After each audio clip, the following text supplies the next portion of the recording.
So, next step for us is to create our canvas. So, assuming na nakagawa na kayo ng Canva account, eto na yung itsura. Kapag ano 'to nasa laptop kasi ako. So, ang ike-create natin, hanapin lang natin yung create design dito, create design, tapos scroll down, makikita mo dito si custom size. Tapos, ako meron na kasing recent nakagawa na ako, so nandito na siya. Pero kung wala pa, make sure bago kayo mag-type, make sure na yung unit niyo is naka-inches, okay? So, 8.5.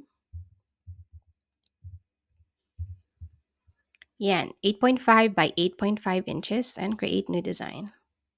Ayan. So, meron na po tayong canvas. Ito yung tinatawag na canvas.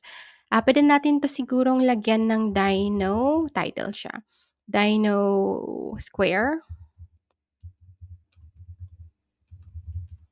Coloring Book. Para lang may idea tayo, 'di ba? Yan na yung title. Ngayon, ang gagawin natin na susunod is mag-a-add tayo ng rulers. Sobrang importante kasi ng rulers, guys.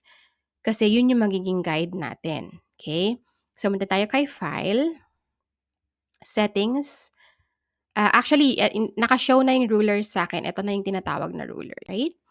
So, kung wala ka pa, punta ka again, File, Settings, make sure na Show Rulers and Guide or ito yung shortcut niya, keyboard shortcut, Shift-R. Guys, si KDP, Amazon KDP, meron siyang mga guidelines. Depende rin siya sa kung anong size ng book ang gagawin mo.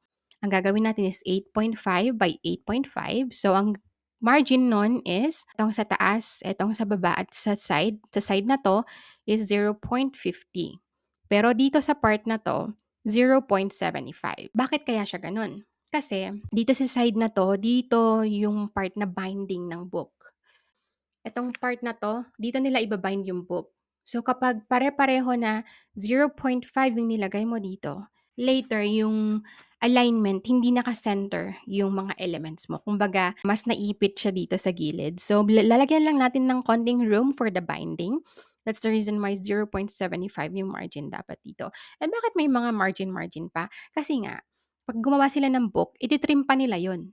So, kapag lumagpas-lagpas ka diyan sa margin natin, may chance later na kapag trinim nila yung book, hindi naman perfect yung printer or hindi naman perfect yung cutter natin, 'di ba? Baka may chance na ma-cut yung mga elements mo, so pangit siya. So, lalagyan natin ng margin, yun yung magiging safe zone natin, okay? So, eto sa taas, meron kang option na i-drag 'to. Hanapin mo lang muna yung pinakamalapit na kaya niyong i-0.5, 0.493. 509, okey na ako diyan.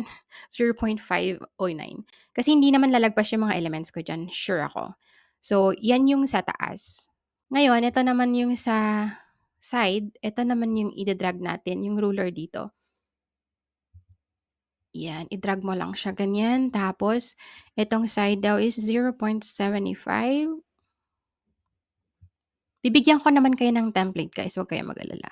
Para hindi na kayo maggagani-ganito, ida-download niyo na lang yung template, nasa description box. 0.40, 0.60, okey na ako diyan. Kung sumobra ka mas better kaysa mas kulangin ka. Ngayon lalagyan pa natin yung sa baba at sa taas. Ang ginagawa ko diyan para mas madali na lang, nag-a-add lang ako ng square element. Ayan, si square element ilalagay ko lang siya dun sa taas. Kasi si ano guys, si Canva meron siyang, anong tawag dito, magnet. Nag-i-snap siya kapag na-detect niya na may line or may guide dun sa part na yun, nag-i-stop na siya. So, ang gagawin ko na lang, i-copy ko 'to, i-click ko 'tong element na 'to. Make sure lang ha na nasa loob nag-snap siya. Makikita mo naman na kung naka-snap or hindi. Ayan, ayan. Nasa loob siya dapat nung square na 'to. So, ika-copy ko lang 'tong element, tapos i-paste ko siya per side. Ide-duplicate ko lang siya. Whoops, whoopsie daisy. Para even siya. Pero, ang sabi dito kasi yung margin dito sa side daw, sa right side, is 0.5 lang. Nag-iisa lang yung 0.75 natin na margin na etong side na 'to lang. Okay. So, sa taas, dito sa side, right side, and sa baba, 0.5 lahat. So, i-a-adjust ulit natin 'to. Gagawin lang natin na 0 0.5. Yung W, yun yung susundan natin, yun yung width. 0.6, 0.5. Ayan, yung width niya is 0.5 na. 0.5, 0.5. So, ang gagawin ko ngayon is ida-drag ko na naman 'tong si ruler. Make sure na mag-snap siya. Ayun, nag-snap na siya. So, 'yan. And para hindi ako mahirapan dito sa baba, ipe-paste ko na lang din 'to. So, gawin natin ulit. Make sure na mag-snap siya. Ayan. So, nag-snap na siya. Ginagawa ko lang yung mga square na 'yan para maging guide ko sa pag-align nung ruler. So, ang gagawin ko ngayon, yun, snap na lang natin. Ayan. So, meron na tayong guide. Ayan. Mas madali siya kaysa parang sigurado ako na even dahil dun sa mga square na ginawa ko. So, kapag nagawa ko na yung guide na margin na yan, pwede ko na 'tong i-delete. So, kung nakita nyo, ito yung pinaka-margin talaga ni Canva. Ito, nasa gitna. Pero hindi siya aligned, 'di ba? Kasi nga mas malaki yung margin natin dito. Ngayon, ang gagawin natin, mag-add ulit tayo actually ng isang element. Pero, gagawin natin siyang white later on.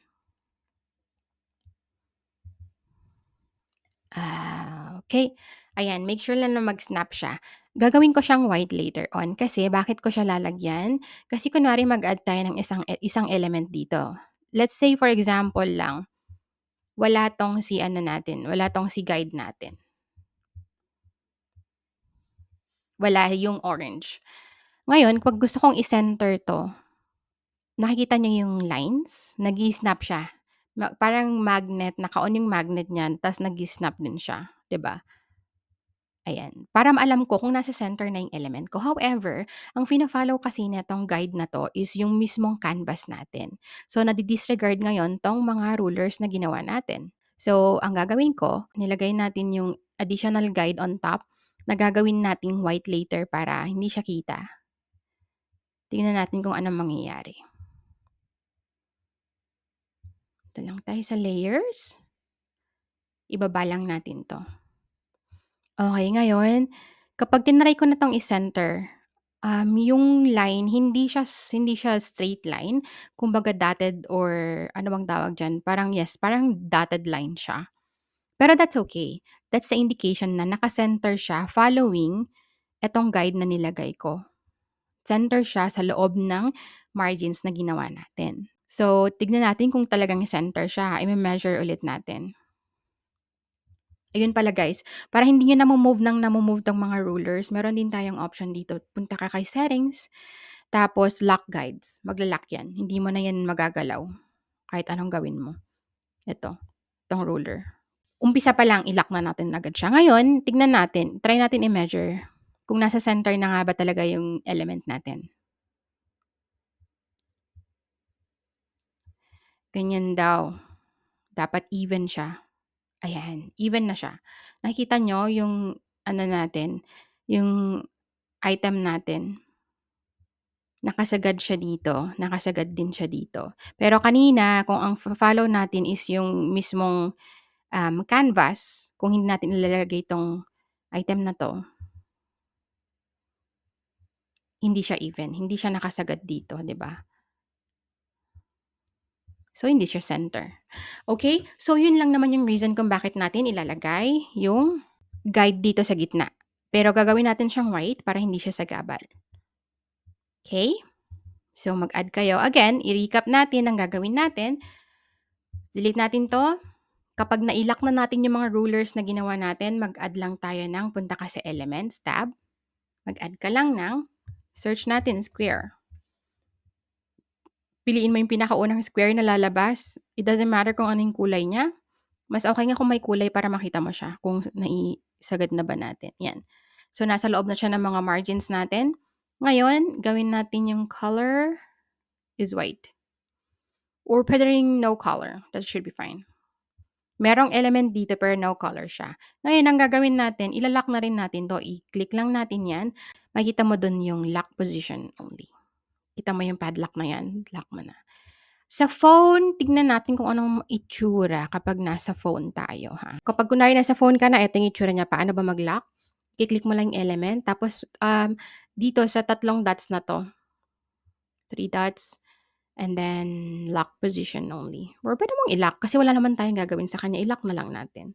So, try natin kung mamo-move ba, hindi na natin siya ma-move. So, 'yan ang itsura kung nasa ibang device ka aside sa widescreen. So, meron akong example dito.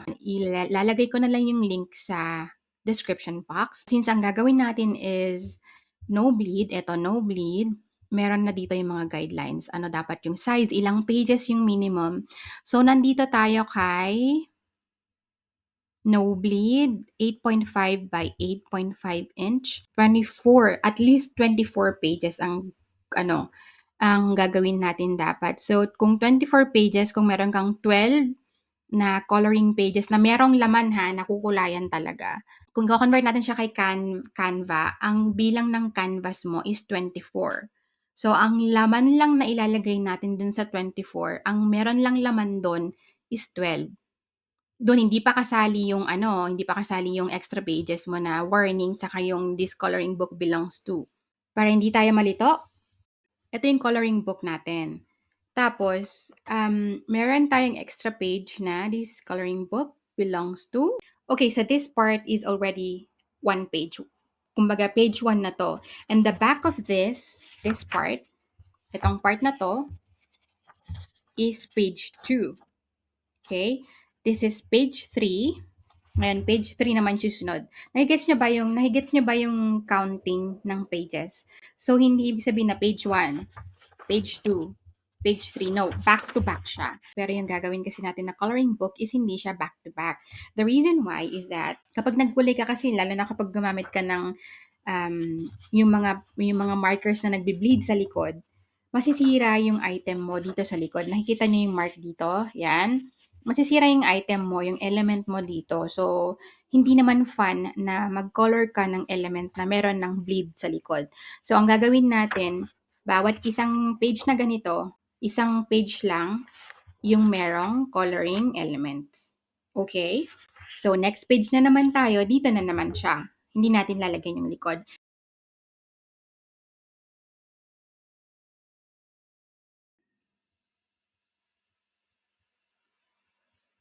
Dito niyo makikita kung ilang pages na yung nagagawa niyo, guys. Oh.